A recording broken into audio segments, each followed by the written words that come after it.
One of my friends who happens to be up here tonight likes to tell stories and crack jokes about lawyers.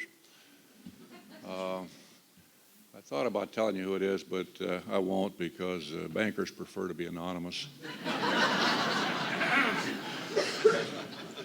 But he told me one time that he thought that lawyers suffered from various personality disorders, and that one of them was that they like to argue with you even when you're giving them an award.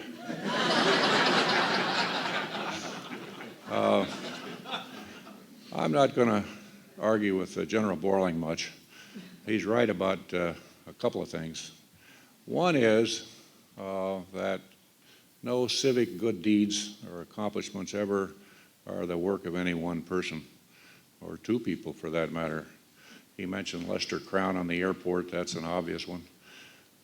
School reform in Illinois, that's been the work of dozens of people, many of whom are up here on the stage today. The creation and maintenance of the charter schools in Chicago, they bear the name and the fingerprints of people here and in the audience, and it's a great start. But one other thing that General said that is unarguable is that you don't always succeed. And the failure that he mentioned, which is the failure to get much done on state finance, overwhelms most of the good that we did, I think. The report that we issued over 10 years ago, December of 2006, basically said that our structure of state finances, our fiscal structure, was headed toward collapse. Implosion was the word that we used, and we got a lot of kidding about it. And basically, it was because of our unfunded public pension system, both at the state level and in Chicago. At the time we wrote that report, the pension system was underfunded, systems were underfunded to the extent of the staggering amount of $45 billion. That was a little over 10 years ago. Today, it's $130 billion and going up every year. Chicago is separate. It's got its own pension problems. Frank knows about them. And in Chicago, we got $30 billion of unfunded liabilities. These are basically debts that are going to have to be paid out in the future. And the real value of them is higher than the numbers I just gave you, but you can use those because it's order of magnitude. Now, we talk about the problems of the state and fiscal situation. We tried in our report to actually do something, not just talk about it. We recommended that we have pension reform and that we properly fund these pensions so that we weren't shifting the costs off onto future generations of taxpayers. And we recommended that the reform protect all of the benefits that had accrued that people had earned, whether they were retirees or still working, many of them school teachers. And we got a reform bill, but it did take away rights that they had earned, and it was found unanimously to be unconstitutional, and the decision was correct. The other thing it recommended was that there be increased funding.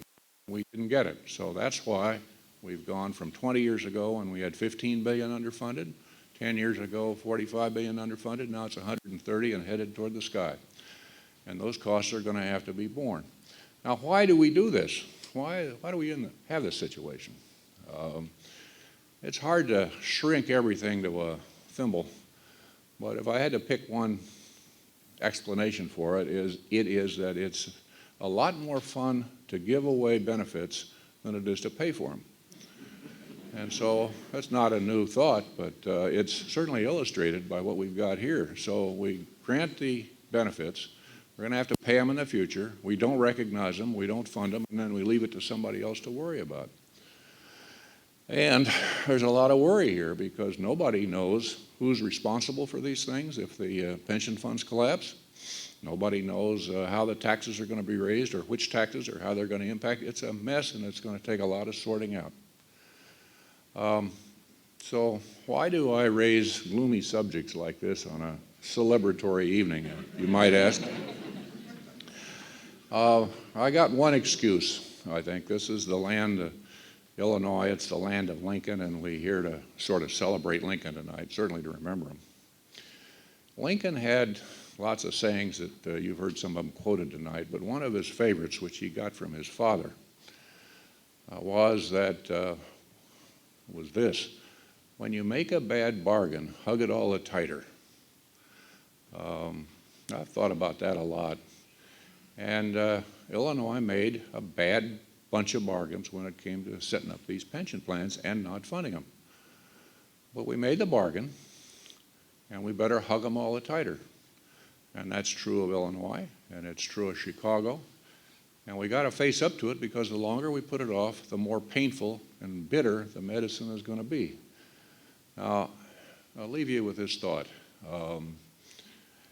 The legislature's got the responsibility for coming up with revenue proposals and budgets and raising the funds that are required to pay our costs.